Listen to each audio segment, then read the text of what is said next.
My name is Evelyn Booker. I am 70 years old. And the night my own family planned my downfall, they thought I was asleep. Before I tell you what I heard, let me say this. If you believe family would never hurt you, please listen carefully to my story. And if you've ever felt small, ignored, or pushed aside because of your age, go ahead and subscribe, like this video, and turn on the bell. These stories are for people like us. Also, tell me in the comments where you're watching from. I want to know I'm not alone. That night, I was lying in my bed.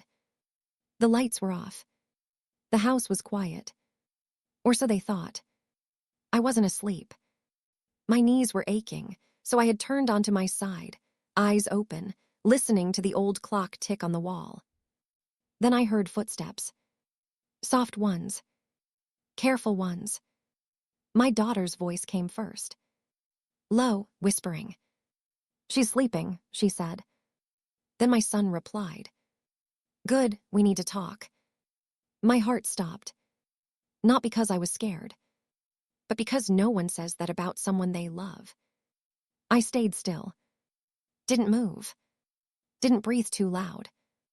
Then I heard the words that changed my life. We can't wait anymore, my daughter said. She's getting in the way. My son sighed. I know, but we have to be smart. Smart. About me. They talked about my house. My savings. My name. They spoke like I wasn't their mother anymore. Like I was a problem to solve. She trusts us, my daughter said quietly. That makes it easier. That sentence cut deeper than any knife. I felt tears gather, but I did not cry. Because something stronger than pain woke up inside me. They thought I was weak. They thought I was tired.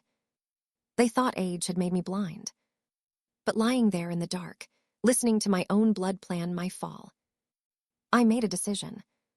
I would stay quiet. I would smile. I would let them believe their plan was working. Because while they were planning my downfall, I was already planning my comeback. And the next morning, I did something that would change everything. Before I continue this story, kindly subscribe, like, turn on the bell, and tell me in the comments where you're watching from. The next morning, I woke up before the sun. Not because I wanted to. Because my body would not let me sleep anymore. I lay there, staring at the ceiling, replaying every word I had heard the night before. She's getting in the way. She trusts us. That makes it easier. Those words sat heavy in my chest. But I did not cry. Crying would come later. Right now, I needed to think. I sat up slowly and placed my feet on the floor. Cold. That cold reminded me I was still here. Still alive. Still breathing. I walked to the mirror and looked at myself. Gray hair wrapped in a scarf. Lines on my face from years of work, worry and prayer. Eyes tired but sharp. You are not finished, I whispered to my reflection. And for the first time in a long while, I believed it. When I stepped into the kitchen, my daughter was already there. Smiling. Too much. Morning, Mama, she said sweetly. Morning, I replied, keeping my voice soft. She studied my face. Waiting. Watching.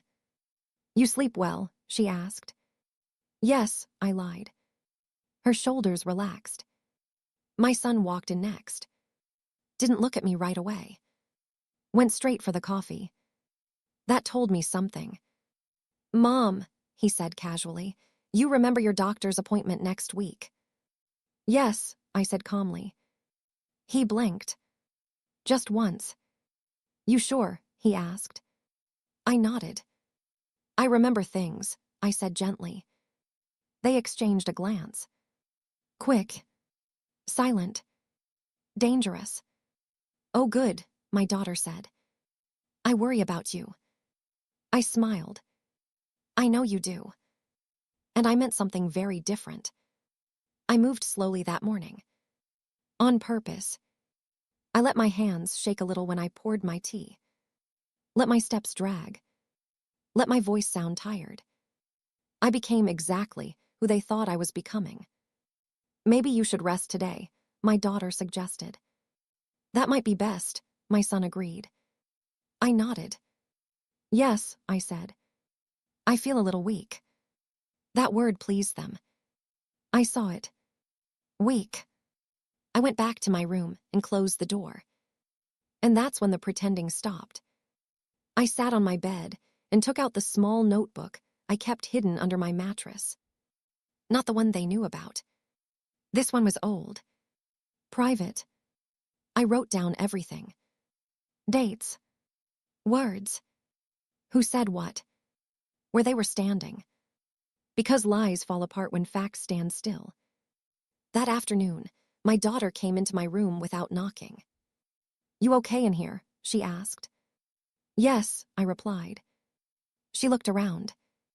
At my drawers. My purse. My nightstand. You still keeping track of things? She asked lightly. I smiled. No, I said. That lie felt strange on my tongue. But necessary. She nodded. Satisfied. And left. That evening, they talked again. Not whispering this time. They didn't think they needed to. We should move faster, my daughter said. I know, my son replied. But we have to be careful. Careful. Still talking about me like an object. I sat in my room, listening. Learning. They talked about paperwork. About signatures. About what's best for everyone. No one asked what was best for me. I closed my eyes and made another decision. A quiet one. I would not confront them. Not yet. I would not fight. Not yet. I would let them believe they were winning. Because people make mistakes when they feel powerful. And I was counting every one. That night, as I lay back down in bed, my daughter peeked in. You need anything, Mama? I smiled into the darkness. No, I said softly. I have everything I need. She closed the door. And I whispered to myself. They have no idea what's coming. Before I continue this story, kindly subscribe, like, turn on the bell, and tell me in the comments where you're watching from. That same night, I did not turn on the light. I stayed in bed, listening. Learning the house, the way a stranger learns a place they once called home. The floor creaked near the hallway. Soft steps. Careful steps. My daughter again. She stopped outside my door. Didn't knock. Just listened. The way you listen to something you don't fully trust. I slowed my breathing. Let it sound deep. Heavy. Asleep. After a long moment, she walked away. And that's when I heard it. The shuffle of paper. The low murmur of voices. I sat up slowly. Quietly. And pressed my ear to the door. She won't question it, my daughter said. She barely reads things anymore. My son hesitated. That still doesn't feel right. My chest tightened. But I stayed still. She signed the insurance form without asking last year. My daughter continued. This is no different. Insurance form. I remembered that. They had rushed me. Said it was nothing important. My son sighed. Just make sure it's clean. Clean. As if they were talking about dishes. I waited until the house went quiet again. Then I opened my door. Slow. Careful. Their bedroom light was on. Shadows moved behind the door. I stayed in the dark. Watching. A printer hummed. Paper slid out. More than one page. I went back into my room and sat on the bed. My hands were shaking now. But my mind was clear. They think I don't read, I whispered. They think I don't remember. I reached under my mattress and pulled out my notebook again. Wrote everything. The printer. The time. The words. The next morning, My daughter placed an envelope on the kitchen table, right in front of me. Just some forms, she said casually. Nothing big. I picked up the envelope. Heavy. Too heavy. What are they? I asked. She smiled.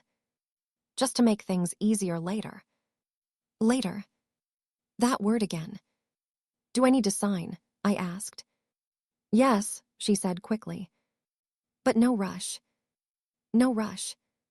But the pen was already beside the envelope. I smiled. That's good, I said. I'll read them first. Her smile twitched. Oh, Mama, she laughed lightly. It's boring stuff. I nodded. I have time. I took the envelope to my room. Closed the door. Locked it. My heart pounded as I opened it. Page after page. Words small. Legal words. Cold words. They were not helping me. They were moving me. Control of my accounts. Authority over my decisions. Permission to act on my behalf. My name was already printed at the bottom. All that was missing was my hand. I sat there for a long time. Long enough to feel the pain.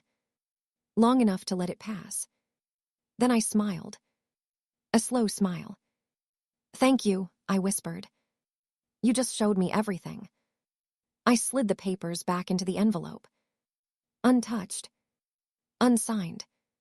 When I came out, my daughter looked up too fast. You okay? She asked. Yes, I said softly. I'll sign later. Her shoulders relaxed. That afternoon, I went for a walk. Something I hadn't done alone in a while. The air felt different. Clearer. I stopped at the corner store and bought another notebook. This one black. Hardcover. Strong. I labeled the first page. MY Comeback. That night, as I lay back in bed, I didn't feel weak. I felt dangerous. Because now I knew their plan. And they had no idea. I was already rewriting the ending. Before I continue this story, kindly subscribe, like, turn on the bell, and tell me in the comments where you're watching from. The next few days, I became quiet on purpose. Not sad. Not angry. Just quiet. I moved slowly around the house. I asked small questions. I pretended to forget little things. Did I already eat? I asked one afternoon. My daughter smiled fast. Yes, Mama, you did. I hadn't. But I nodded anyway. I watched her eyes. They lit up when she thought she was right. That told me something. Another day, I asked my son. Did I pay the light bill? He hesitated. I think so, he said. I nodded. Good, I replied. That pause mattered. Because he wasn't sure anymore. Not about me. About himself. At night, I stayed awake. Listening. Learning their rhythm. When they talked. When they whispered. When they argued. They argued more now. Low voices. Sharp words. She's asking questions, my son said one night. That's normal, my daughter replied. She's old. That word hurt. But it also made me stronger. Just stick to the plan, she added. Plan. There it was again. The next morning, I did something small. But important. I took the envelope with the papers and placed it on the table. Right where they could see it. Unsigned. I keep forgetting to sign these, I said gently. My daughter laughed. That's okay, she said quickly. We can remind you. Remind me. Control me. Later that day, I asked another question. One I already knew the answer to. Who owns this house again? I asked casually. My daughter answered too fast. Well, we all do, kind of. My son looked up. That's not true, he said slowly. Silence filled the room. I thought you said, my daughter started. I never said that, my son replied. Their eyes met. Sharp. That was the first crack. That night, I wrote in my black notebook. They don't agree on everything. That's good. Because lies need teamwork. And teamwork breaks when pressure starts. I smiled to myself in the dark. They still thought I was fatting. Still thought I was weak. But every question I asked, every pause I caused, every doubt I planted, was bringing me closer to my comeback. And tomorrow, I plan to push a little harder. Before I continue this story, kindly subscribe, like, turn on the bell, and tell me in the comments where you're watching from. The next morning, I woke up with a calm I hadn't felt in a long time. Not peace. Not yet. This was something sharper. I dressed slowly, choosing my clothes with care. Nothing fancy. Just a simple blouse and skirt. Clean, neat, awake. When I walked into the kitchen, my daughter was already there again. She always was. Like she was guarding something. Or someone. Morning, Mama, she said. Morning, I replied. I poured myself tea and sat down. The envelope was still on the table. Right where I left it. She slid the pen closer to me.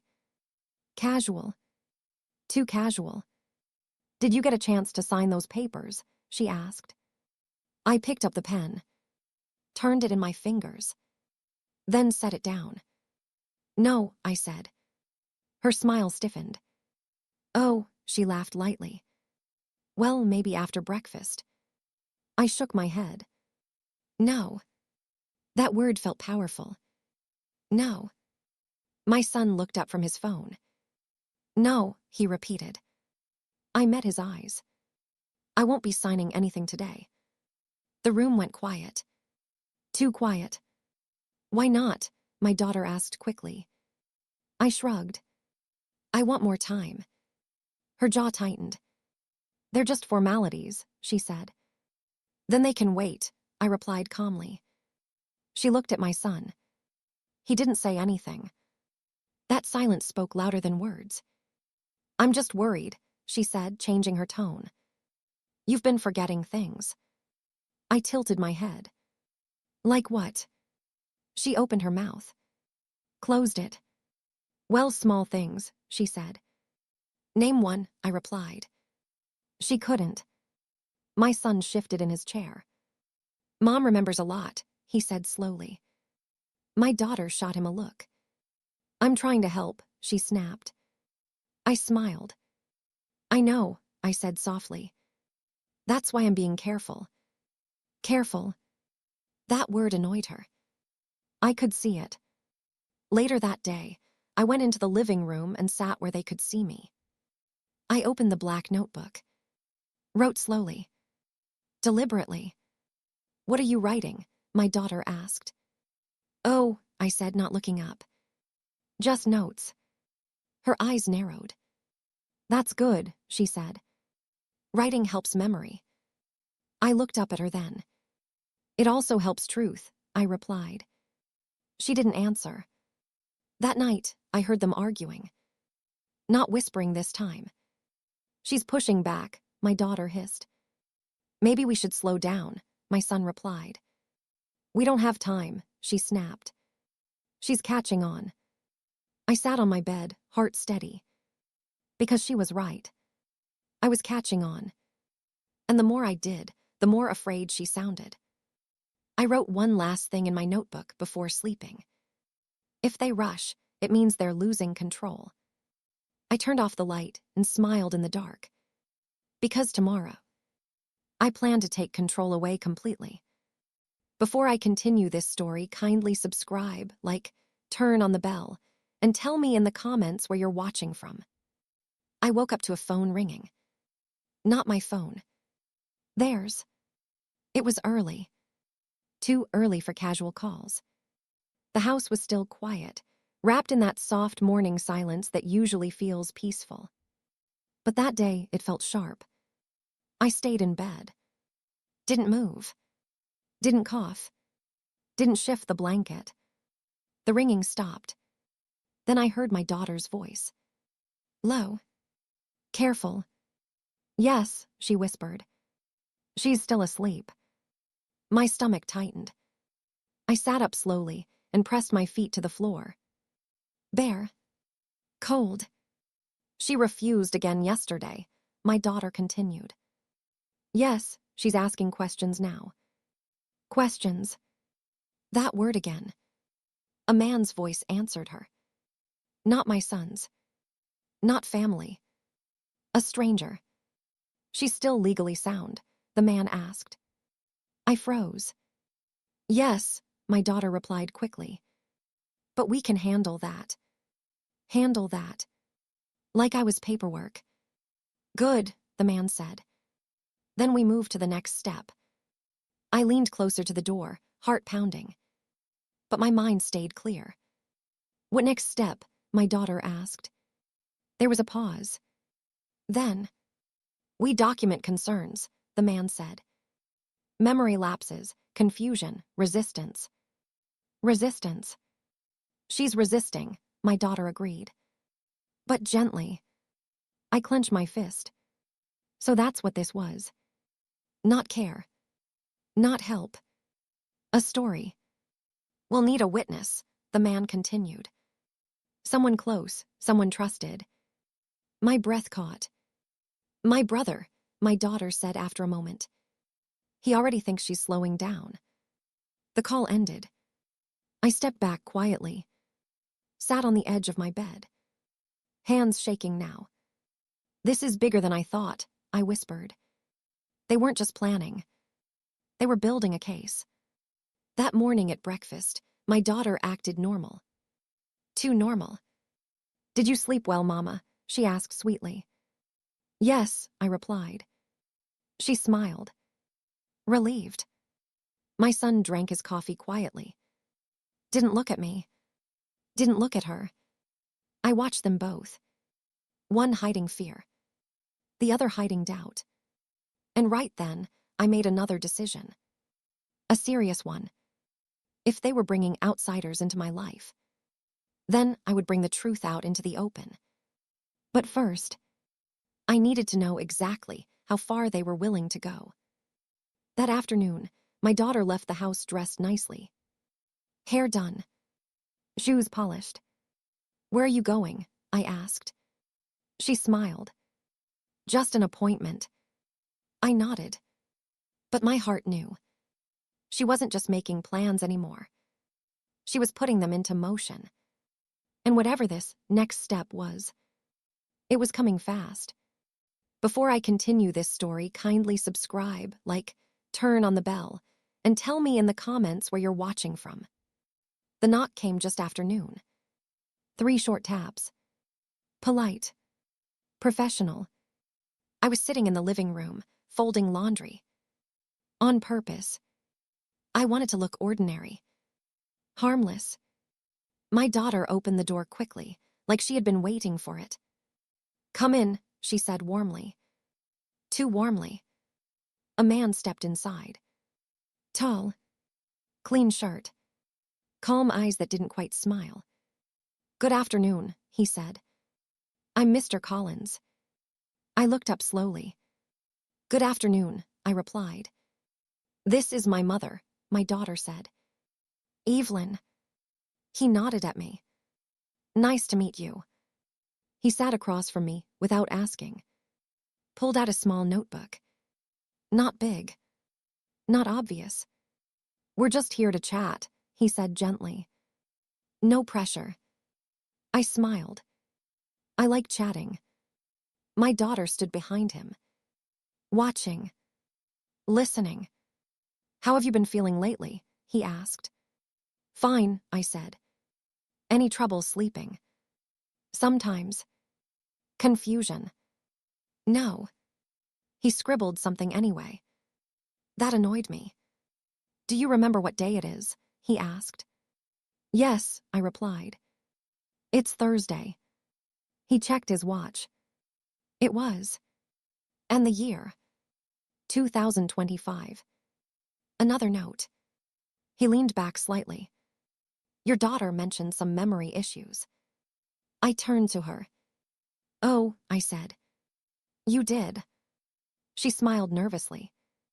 "I worry." "That's kind," I said softly. Then I turned back to the man. "Do you worry about your parents?" I asked. He hesitated. "Yes," he said. "Do you talk to them before you write things down about them?" I continued. He blinked. Usually." I nodded. "That's good practice." My son walked in then. Paused when he saw the man. "What's this?" he asked. "Just a visit," my daughter said quickly. "A check-in." My son looked at me. "You okay, Mom?" "Yes," I said. The man stood. "Well," he said, clearing his throat. "I think that's enough for today." He glanced at my daughter. "We'll talk later." She nodded. Too fast. After he left, the house felt heavy. Thick. "That was unnecessary," my son said. My daughter snapped. "It was precaution." "For who?" he asked. No one answered. That night, I wrote everything down. The questions. The notes. The way he didn't listen when I answered. I underlined one sentence in my notebook. "They're trying to make me look unsure."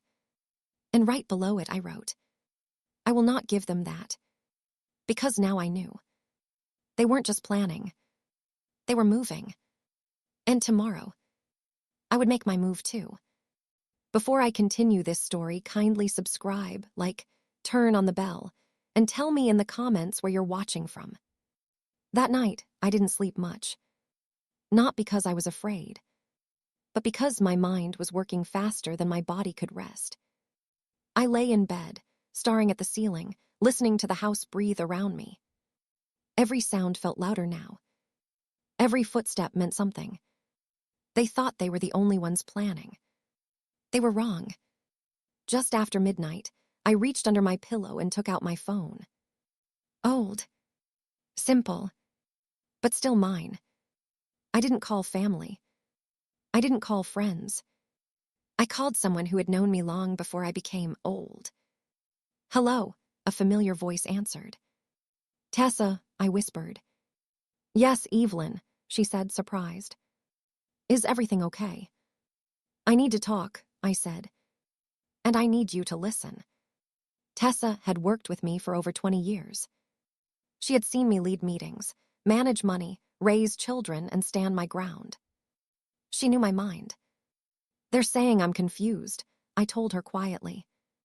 "That I forget things." There was a pause. Then a sharp breath. "That's a lie," she said firmly. I felt my chest loosen a little. "They're bringing people into my house," I continued. "Strangers, writing things down." Her voice hardened. "That's not right." "I don't want trouble," I said. "I just want the truth to be seen." Tessa didn't hesitate. "Then you need someone outside that house," she said. "Someone who knows you." That's why I called. The next morning, I moved like nothing had changed.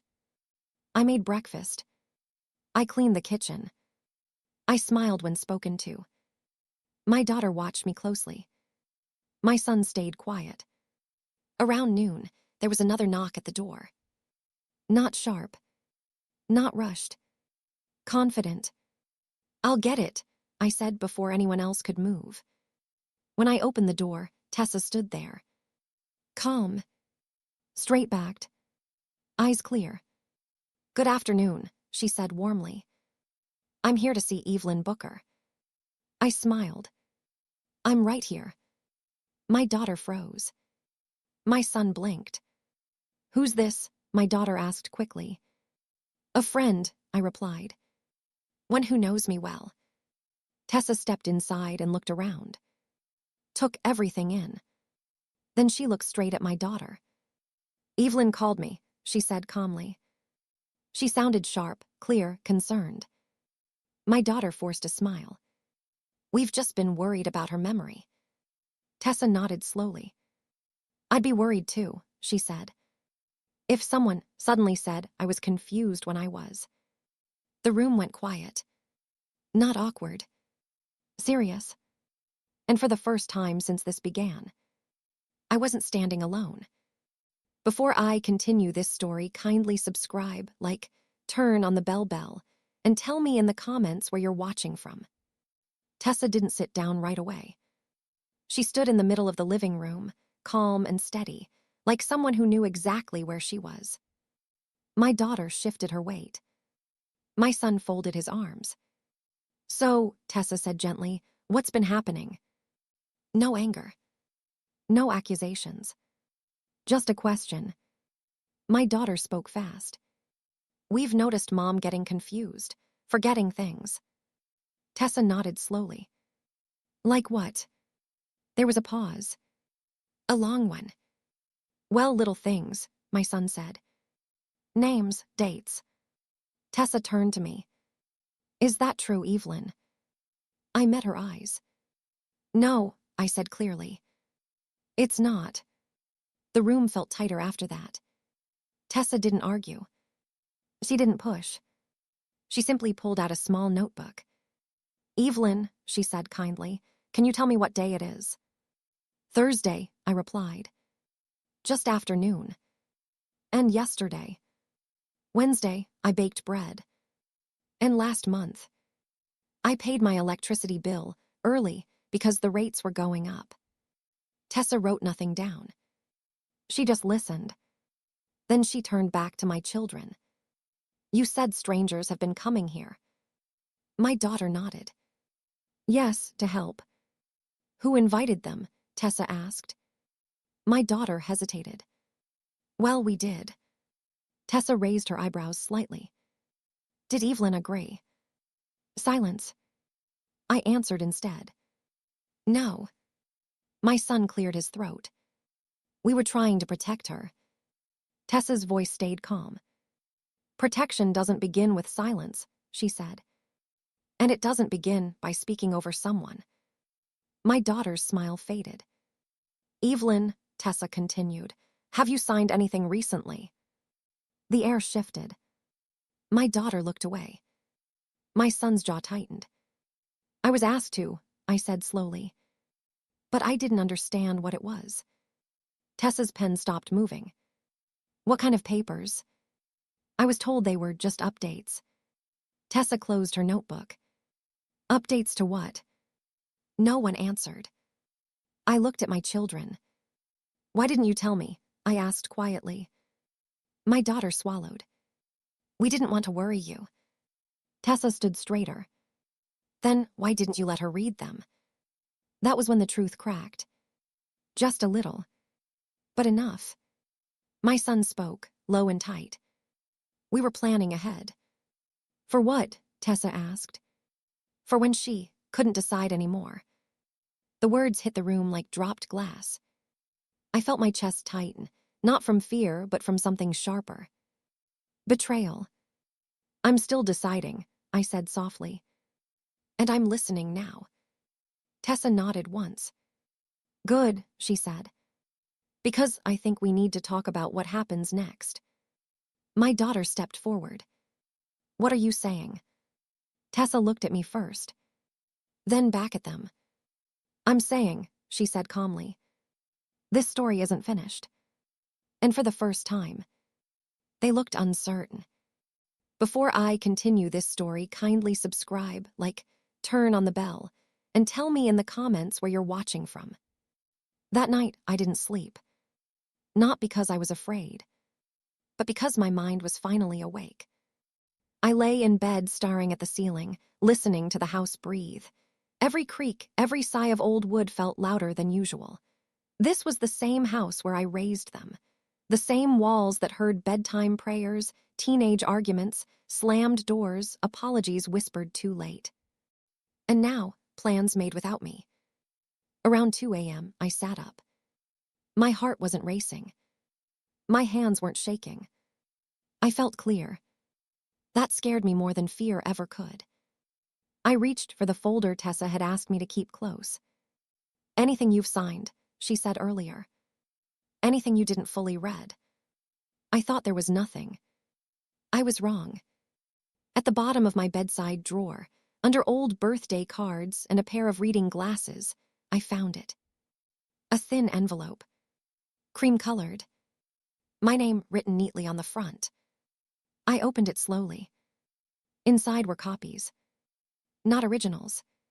Copies of papers I remembered vaguely. Papers handed to me with smiles, with soft voices saying, "Just routine, Mom." My stomach tightened.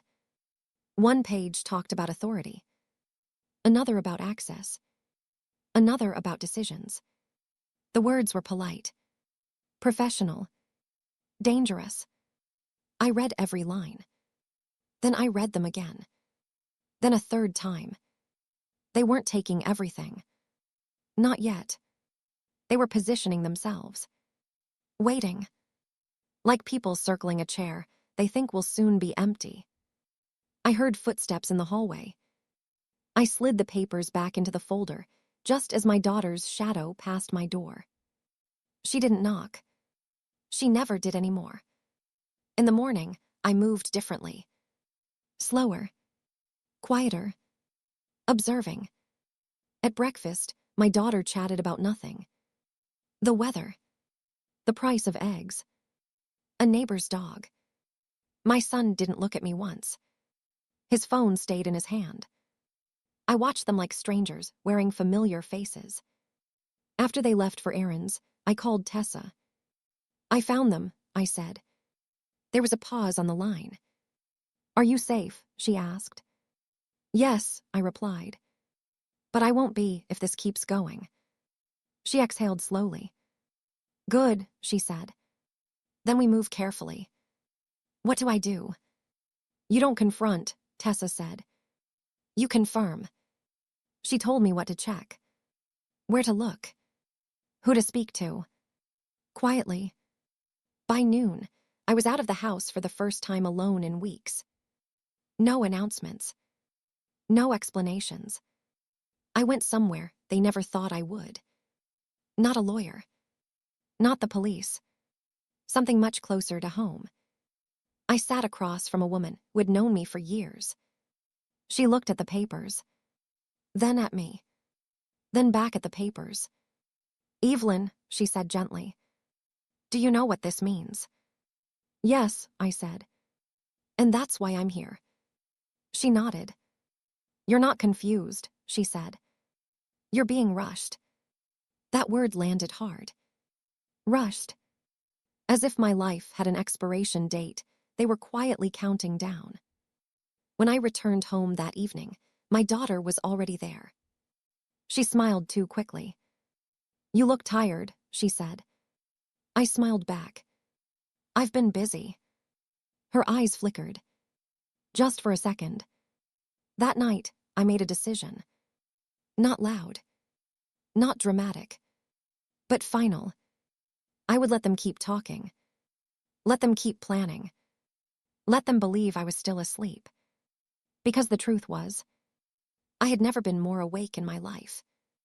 Before I continue this story, kindly subscribe, like, turn on the bell, and tell me in the comments where you're watching from. That night, I did something new. I listened more than I spoke. Dinner was quiet, but not peaceful. My daughter set plates down too carefully. My son laughed at something on his phone, a little too loud. People do that when silence scares them. "So," my daughter said, stirring her food without eating. "How was your day?" I looked up slowly. "Productive," I said. She smiled. "Too fast. Too thin." "Oh," she asked, "what did you do?" I shrugged. "Little things, old things." That answer unsettled her. I could see it in her shoulders. Later that evening, I pretended to fall asleep early. Lights off. Door cracked just enough. I even snored a little for effect. Around 10 p.m., I heard them. Not whispers. Confident voices. "She didn't say anything, right?" my son asked. "No," my daughter replied. "But she went out today." I held my breath. "Went where?" he asked. "I don't know," she said. "She didn't tell me." A pause. Then my son laughed. She won't do anything. She never does. That sentence hurt more than any insult, because it was built on years of trust. She signed everything, he continued. We just have to wait. Wait. That word again. What if she changes her mind? My daughter asked. She won't, he said. She's tired, she's scared, she needs us. I pressed my hand against my chest to keep my breathing steady. They weren't worried about love. They were counting on weakness. She didn't read the papers, my son added. That was the mistake. Because I had. The next morning, I acted normal. Coffee. Toast. Small talk. I even asked my son to help fix a loose cabinet. He looked proud, useful. Exactly how he liked to feel. While he worked, his phone buzzed on the counter. Once. Twice. I didn't look. I didn't need to. Because when he picked it up, his face changed. Everything okay? I asked. Yeah, he said too quickly. Just work stuff. Work. Another lie stacked on many. That afternoon, I made another quiet move. I returned to the woman from earlier. This time, with more questions. She explained things slowly. Kindly. Clearly. These papers don't give them control yet, she said. But they were meant to make it easy. Easy for who? I asked. For them, she replied. When the time comes. And when is that time? I asked. She hesitated. Usually, she said carefully, when someone is no longer seen as capable. I laughed softly. Not because it was funny. Because it was cruel. On the way home, I stopped somewhere unexpected. A place filled with noise. Children laughing. Music playing. I sat on a bench and watched life move without me. And I realized something important. They had already decided my story was over. But I hadn't. That night, I wrote everything down. Dates. Conversations. Looks. Silences. Not for revenge. For clarity. When my daughter hugged me before bed, I hugged her back. Longer than usual. She stiffened. Love you, Mom, she said. I smiled into her shoulder. I know, I replied. And I meant it. Which made what I was about to do even harder. Because love doesn't disappear when trust dies. It just changes shape. As I lay down, I made a promise to myself. Not to expose them yet. Not to accuse. Not to fight. But to prepare. Because people who think they've already won always make one final, careless move. And when they did, I would be ready. Before I continue this story, kindly subscribe, like, turn on the bell, and tell me in the comments where you're watching from. Morning came quietly. Too quietly.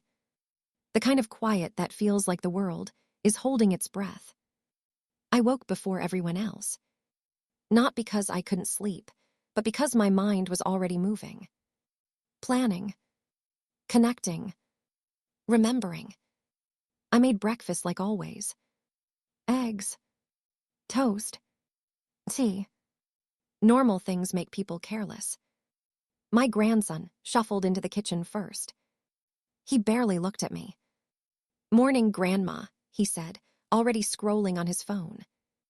Morning, baby, I replied. My voice steady, my hands calm. Inside, I was counting. By the time my daughter came in, I already knew something was off. She avoided my eyes. Went straight for the coffee. You're up early, she said. So are you, I answered gently. She froze for half a second. Then laughed. Nerves, she said. Big day. Big day. Another phrase they used too often. Big how? I asked. She shrugged. You know, life stuff. Life stuff. That's what people say when they don't want questions. After breakfast, they all left one by one. Doors closing softly. No kisses. No goodbyes. I waited 10 minutes. Then I moved. First, I checked the mail. Bills. Advertisements. One envelope I didn't recognize. My name was on it, but the handwriting wasn't mine. Inside was a copy. Not the original. A copy of something I had already seen. A paper about my home. My name was there, but so was my son's. And the date at the bottom. From a week ago. A day I remembered clearly. A day they said they were just stopping by. My hands shook. Not from fear. From confirmation. I sat down slowly. Let the truth settle. They weren't waiting anymore. They were already moving. That afternoon, I did something brave. I stepped outside my house with purpose. I visited an old friend. Someone who knew me before I became the tired one. Before they started finishing my sentences. She opened the door and gasped. "Look at you," she said. "You look awake." I smiled. "I am," I said. Over tea, I told her everything. Not the emotions. The facts. She listened without interrupting. When I finished, she reached across the table and held my hand. "They're counting on you staying quiet," she said. "Yes," I replied. "And I won't." "But you're not going to fight them," she added. "No," I said softly. "I'm going to outgrow them." She smiled. The kind of smile that understands. Before I left, she gave me something. A name. Someone who helped older people protect their voices. Not legally. Practically. On my way home, my phone rang. My daughter. "Where are you?" she asked. Her voice tight. "Out," I said. "With who?" "Friends." She paused. "You didn't tell us." I smiled. I didn't need permission. Silence. Then forced calm. "Just be careful, Mom." I hung up before she could say more. That evening, I noticed small things. Papers moved. Drawers not fully closed. They were searching. Looking for something. And that's when I knew. They were scared. Because people only search when they think something has changed. I went to bed early again. Same act. Same snore. But this time, I didn't have to listen long. "She's acting different," my daughter whispered. "I know," my son replied. "She went somewhere today." "Did she talk to anyone?" "I don't know." Another pause. Then a sentence that chilled me. "We might have to move faster." I closed my eyes. Not in fear. In focus. Because when people rush, they make mistakes. And when they do, I'll be ready. Before I continue this story, kindly subscribe, like, turn on the bell, and tell me in the comments where you're watching from. That night, I did not sleep. I rested. There is a difference. Sleep is for the tired. Rest is for the ready. I lay still, breathing slow, listening to the house the way only a grandmother can, every floorboard, every cough, every whisper of movement. At 1:12 a.m., someone opened the hallway drawer. The quiet one. My son. He always thought silence made him invisible. I heard paper slide. A soft curse under his breath. Then footsteps. Back to his room. I smiled in the dark. Because he was late. Earlier that day, while they were busy watching me, I had moved first. I had taken what mattered and placed it somewhere safe. Somewhere none of them would ever think to look. The next morning, I woke up smiling. That scared them more than anger ever could. My daughter stared at me over breakfast. "You sleep well?" she asked. "Like a baby," I said. She looked away too fast. My son cleared his throat. "Mom, we should talk." There it was. The moment they always use. "About what?" I asked calmly. He glanced at his sister. She nodded once. About the house, he said. About plans. I buttered my toast slowly. Plans are good, I said. Whose plans? Another pause. Longer this time. Well, my daughter said, forcing a smile, we just want to make sure everything is handled properly. For the future. The future, I repeated. Yes. For who? Silence dropped heavy on the table. For all of us, my son said quickly. I looked at him. Really looked. The man I raised. The boy who once cried because I worked too much. The same boy now counting my years like loose change. I already handled my future, I said softly. Their faces changed. Just a little. But I saw it. What do you mean? My daughter asked. I mean, I said, standing up, you don't need to worry. She stood too fast. Mom. I said you don't need to worry. My voice wasn't loud. It was final. That afternoon, they left together. Whispering. Plotting. Rushing. I stayed home. Made a call. Then another. Then I waited. By evening, the house felt different. Like it knew something was coming.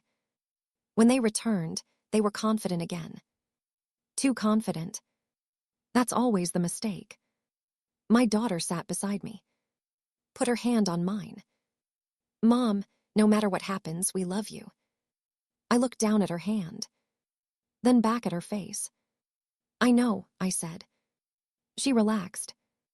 Big mistake. Tomorrow, I continued, someone is coming to visit. Her smile froze. Who? An old friend, I said. Someone who remembers me clearly. My son frowned. Is that necessary? Yes, I answered. It is. They exchanged looks. Vast. Panicked. That night, I heard them again. This time louder. Arguing. She knows, my daughter hissed. No, she doesn't. She does. I sat on my bed, back straight, eyes open. Because tomorrow, they wouldn't be guessing anymore. Before I continue this story, kindly subscribe, like, turn on the bell, and tell me in the comments where you're watching from. The knock came at exactly 10:00 a.m. Not early. Not late. Right on time. I was already dressed. Not fancy. Just clean. Strong. My daughter rushed from the kitchen. I'll get it, she said too fast. No, I replied, standing up. I will. Her face tightened. But she stepped back. When I opened the door, the air changed. The house felt smaller. The man standing there was calm. Older than me by a few years. Clear eyes. A quiet smile. Good morning, Ms. Lorraine, he said. I nodded. Good morning. My son appeared behind me. Who's this? He asked. The man stepped inside without waiting. My name is Samuel, he said. I'm here because Lorraine asked me to come. My daughter crossed her arms. About what? Samuel looked at her kindly. About clarity. That word hit hard.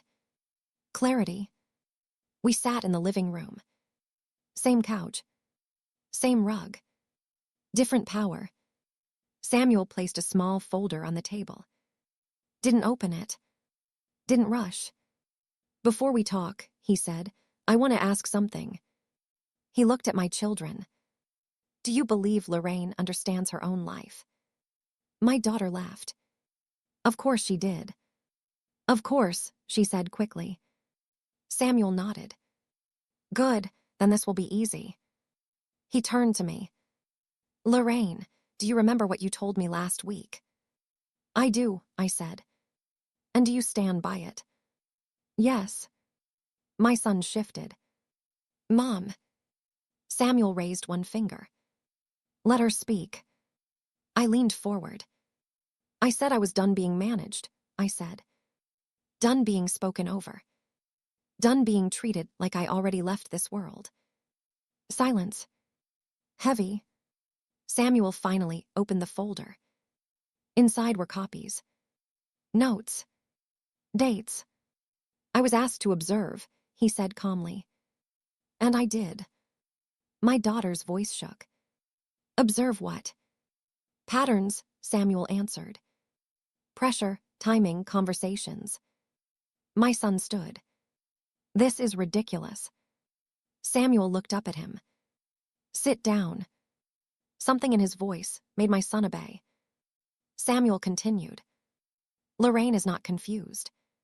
She is not weak. And she is not invisible. My daughter swallowed. We were just helping.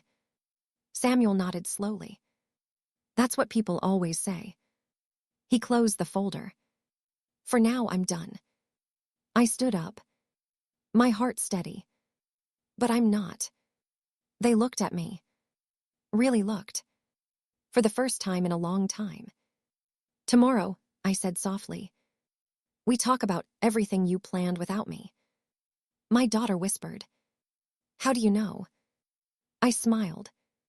Because I was awake. Before I continue this story, kindly subscribe, like, turn on the bell, and tell me in the comments where you're watching from. No one spoke for a long moment. The room felt tight. Like the walls were listening. My daughter was the first to break. This is unnecessary, she said. Mom is tired. This conversation can wait. Samuel didn't look at her. He looked at me. Does it need to wait? He asked. No, I said. It waited long enough. My son rubbed his face. Mom, nobody is trying to hurt you. I nodded slowly. That's what hurts the most. They stared. Confused. You didn't think you were hurting me, I continued. You thought you were being smart. Samuel opened the folder again. This time, he slid one paper forward. Not toward me. Toward them. What's this? My daughter asked. Her voice cracked. A schedule, Samuel said calmly. Written by you. She shook her head. That's not. It is, he replied. Dates, times, who would speak to Lorraine, who would stay quiet. My son stood again. This is spying. No, Samuel said. It's listening. I leaned back in my chair. You planned who would sit beside my bed, I said. Who would bring papers? Who would speak for me when I didn't ask for help? My daughter's eyes filled with tears. We were scared, she whispered. I nodded. I know. Samuel added softly. Fear doesn't excuse control. The room went quiet again. This time heavier. Then my daughter said something that surprised even herself. She wasn't supposed to find out yet.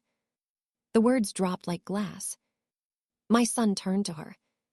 What do you mean yet? She froze. Her mouth open.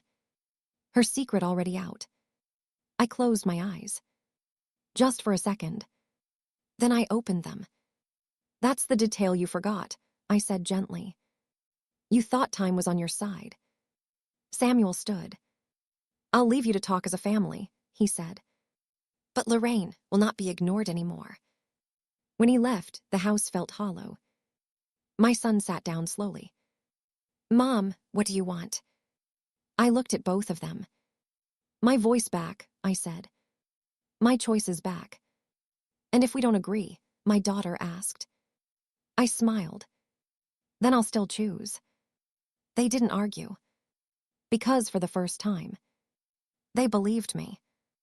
That night, no one whispered. No doors creaked. No plans were made. But I knew.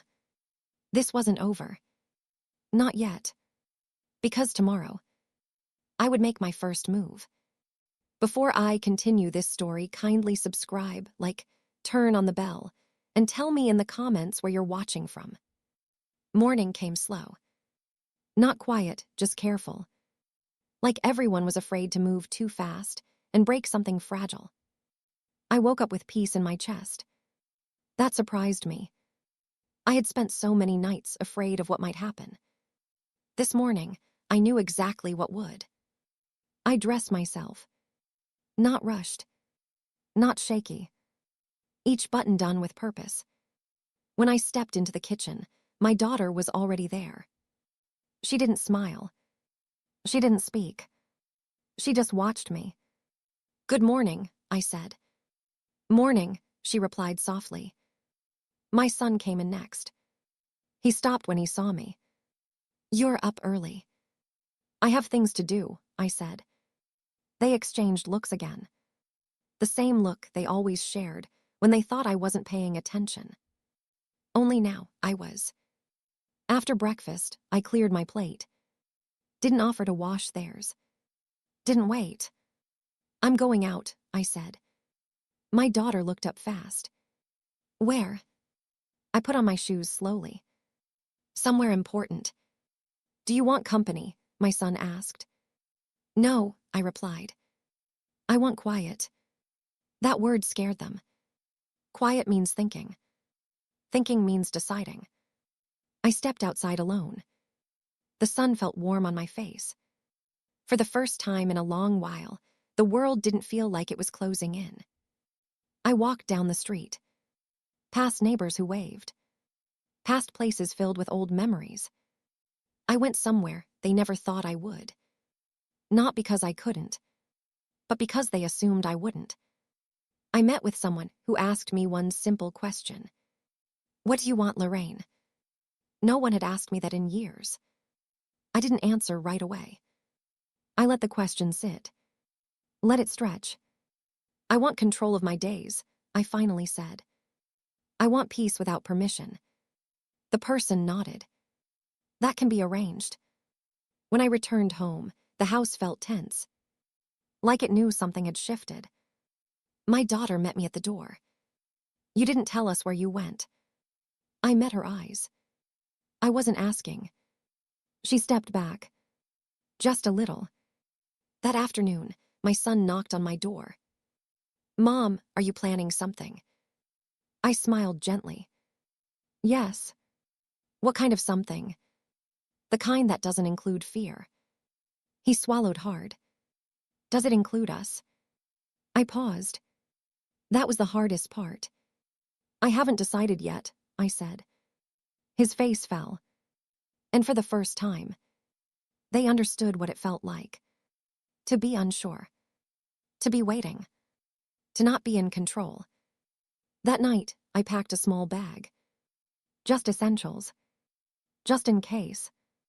And as I turned off the light, I whispered to myself, "Tomorrow I choose." Before I continue this story, kindly subscribe, like, turn on the bell, and tell me in the comments where you're watching from. That night, they tried one last time. Not with anger. Not with shouting. With kindness. The most dangerous kind. My daughter knocked softly on my door. "Mom," she said, "can we talk?" I sat on the edge of my bed. "You already are," I replied. She came in slowly, like she didn't want to scare me. Sat beside me. Took my hand. "I know we made mistakes," she said. "But we love you." I looked at her hand on mine. Familiar. Heavy. "I never doubted the love," I said.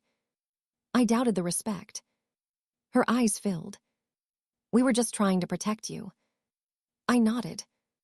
"And I was trying to live." She squeezed my hand. "You don't need to leave," she whispered. "We can fix this." I pulled my hand back gently. Fixing something means admitting it was broken. She didn't answer. A few minutes later, my son came in. He leaned against the wall. Didn't sit. Didn't touch. "Mom," he said quietly, "if you walk away, people will talk." I smiled. "They already do." He sighed. "This doesn't have to be hard." I stood up. It became hard when I stopped being a person and became a problem. Silence. Thick. Uncomfortable. They both looked at me like they were finally seeing someone new. Not their mother. Not someone to manage. Someone with edges. I'm not running, I said. I'm choosing. My daughter's voice broke. Choose us. I took a breath. I am, I said softly. Just not the version of you that planned without me. That night, I didn't unpack my bag. I placed it by the door. I slept deeply. Because once a decision is made, the body rests. Morning would bring consequences. For all of us. Before I continue this story, kindly subscribe, like, turn on the bell, and tell me in the comments where you're watching from. I woke up before the alarm. Before fear. Before anyone else. The house was quiet, but not the nervous quiet from before. This quiet felt clean. Like a deep breath after years of holding one in. I sat on the edge of my bed and looked around. My room. My photos. My life. Not something to be divided. Not something to be managed. Mine. I picked up my bag. Not because I was running, but because I was ready. When I stepped into the kitchen, my daughter was already there. She looked tired. Older than yesterday. You're really leaving, she said. I'm really choosing, I answered. My son stood in the doorway. He didn't block me. Didn't argue. Just watched. Where will you go? He asked. I smiled. Somewhere I'm not whispered about. They didn't stop me. That surprised us all. At the door, I turned back.